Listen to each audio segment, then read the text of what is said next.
Hello again, welcome back to AirJobBoss TV. I am the AirJobBoss, and today we're going over a general interview concept, and this is how to answer scenario-based questions.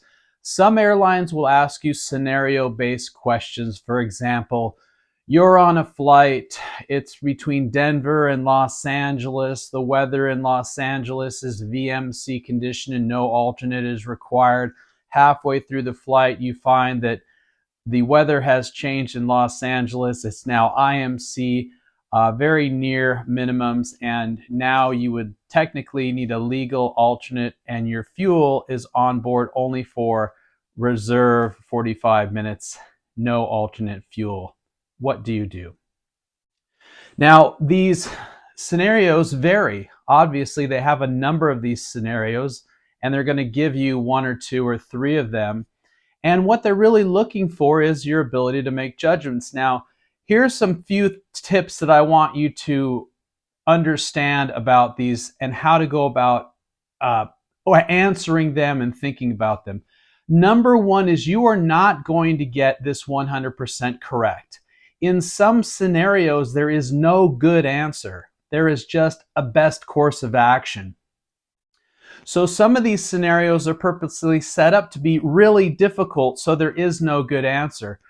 Your process is simply gaining more information, asking questions about the scenario, coming up with ideas and possible solutions and courses of action is important to continuously try to gain better understanding of the situation and make good decisions given the variables that they give you, irregardless of whether it's a possible or an impossible situation.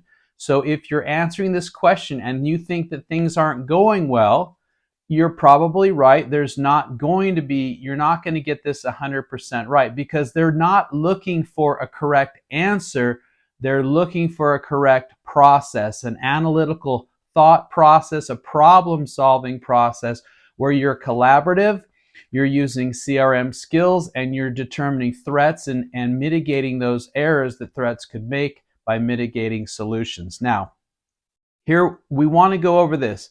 You want to make sure that the process of answering this is correct and you answer the question completely. So sometimes they will give you a format under which to answer. They'll say, okay, we want to know what you're thinking, what your decisions will be, and what you'll do thereafter. Or they'll give you some sort of a way to format the answer. If they do so, write that format down unless they provide you with a worksheet, or at least write an acronym down so that you can follow along and make sure your answers are suiting that format. They'll also have a grading method on how you're answering the questions or how well you're answering the questions, and it's important you understand those grading methods. So when you have an interview at a particular airline that does give you scenario-based questions, it's important that you probably get professional preparation so that they can tell you the grading process, and it varies from airline to airline, so that you can best answer and you can target the competencies that they're looking for throughout the answer process, okay? It's important as a captain or the commander of an airline or any leader in an important position that they have the technique of gaining all the information required to make a decision, because best decisions are made with the best information. So one of the key aspects of the process of answering this scenario is asking for additional information. For example, the scenario between Denver and Los Angeles, when the weather goes low and fuel is required. You can say, do I have a communication method with my dispatch? Yeah, that allows them to say, yes, you can contact dispatch. Very good. Do I have the ability to obtain weather at other stations other than my departure and destination? Do I have ACARS or what sources of weather? Well, you have your iPad weather and you can contact dispatch. You are building up a case that you are seeking additional information, and they're getting a picture of how you're working and how you're gaining information to not irrationally make a decision, but making a decision and seeking the tools from them during these questions you're asking them. It's answering the question in a roundabout way by you asking them questions, because they can see where you're going with this. This pilot is investigating outside sources of information to which he can make a better decision. So he's doing this prior to making a decision.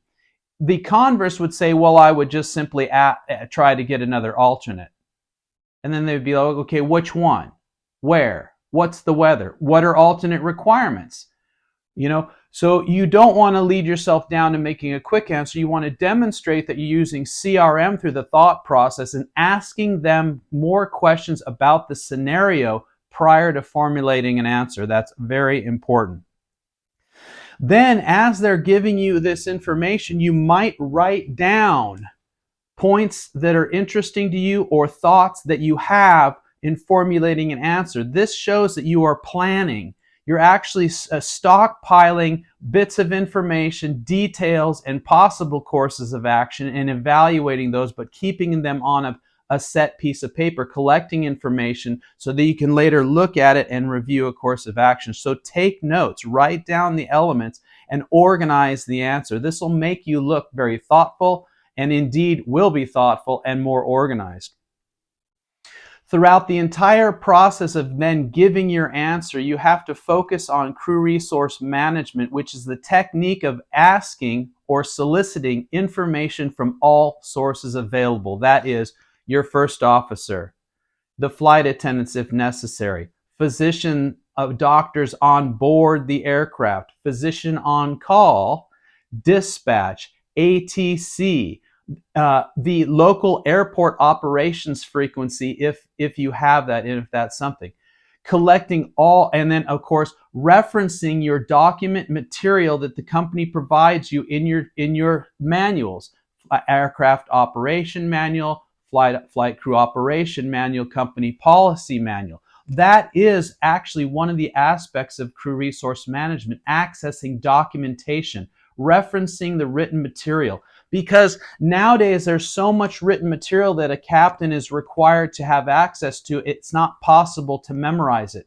So now in modern aviation, they are actually writing the documents, the electronic documents, in a way that is very unique and is very accessible to transfer sources and also locate information from a variety of different starting points. And this is really fascinating about documentation, electronic documentation, the evolution of it in the aviation business, but that is for another video, okay? So CRM, draw on a lot of resources, ask a lot of questions to gain the most information as you can. The second aspect of the process is also going to be threat and error management. This is a very common technique that's used in airline flight crews to understand what possible threats are going to be faced during this particular process, what errors could occur due to those threats, and how to mitigate, how to cure those threats in advance prior to the error being made. As well, a feedback loop. Once a decision is made, it has to be validated and reaffirmed and re-evaluated to see if the course of the aircraft is going in a beneficial, safe way, or if the decisions you've made have not produced the expected result. So that threat and error management feedback loop is very important. I have a video on both CRM for interviews and threat and error management for interviews, and you can look for those in my on my channel. Okay. About the specific scenarios, this Denver to LA deterring weather threat, this should be best based, if you work for an airline right now, based on your company's policy. It will tell you in your flight operations manual this exact scenario. What happens, what you're obligated to do. I am obligated to contact dispatch and request an alternate.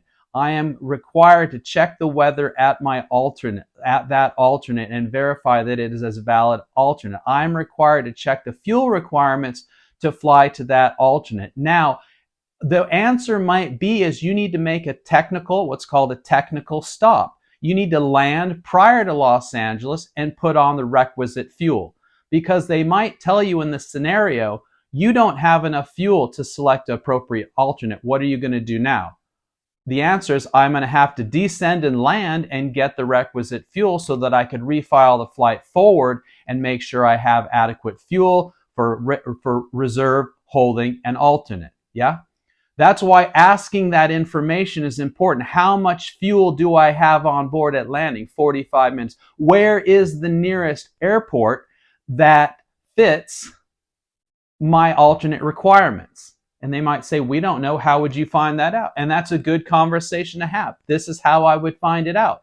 I go to my chart, I look at my present position in Los Angeles, and I find all the airports that are approved for my landing or landings that require alternates, and then I do. Then you'll be talking your way through what your process is. So that's important. Base it on your current operation. So know your current operation. When you have a list of scenarios, and I know you do, if you're going to a major airline interview that has scenarios, you probably know the scenarios that they're likely to ask you. Go in your current airline's written documentation and find that out. The second best thing, or maybe the better best thing, is to know that company's operational procedures, what the solution is. If they are asking you a scenario that they have a written solution for in their flight operations manual or aircraft operating manual, if you have a network partner at that airline that could get that, produce that document for you and talk you through that, that's the best case scenario, because then you're simply repeating what their company policy is and you're telling them this is what I would do. So that is good. Now, if you don't have any airline experience and you don't know their company policy, then you're going to have to go on best practices. And this can even be expressed in the form of saying, my primary objective in solving this problem would be understanding your company's operational procedures and applying those. I know that every airline, they have certain guidelines in certain scenarios, and that would be my process. But offhand, because I don't have a lot of experience, here's what I'm thinking about. And then you're going to use those points that you've written down after you've asked them many questions, and you're going to tell them, and you're going to walk them through your process. Well, basically the first thing I'm going to do is I'm going to figure out how much time I have from the position I am to the beginning of descent, where I have to commit to land at this airport. And if that's too close for me to gather all the information, I'm going to slow the airplane down. I'm going to slow the airplane down so that gives me more time to make a decision. Additionally, since I have to really devote a lot of time to this problem, I'm going to give the aircraft control to the first officer and say, you have the aircraft, you have ATC, I'm going to be heads down and I'm going to do some thinking right now, blah, blah, blah. Yeah? Then you're going to say, then I'm going to communicate with the FO what my plan is and ask them, do you think this is a reasonable answer? Then I'm going to contact dispatch, right? So you're going to discuss your process. You're not just going to say, well, what I would do is this. I would slow the airplane. I would contact dispatch and get another alternate and go.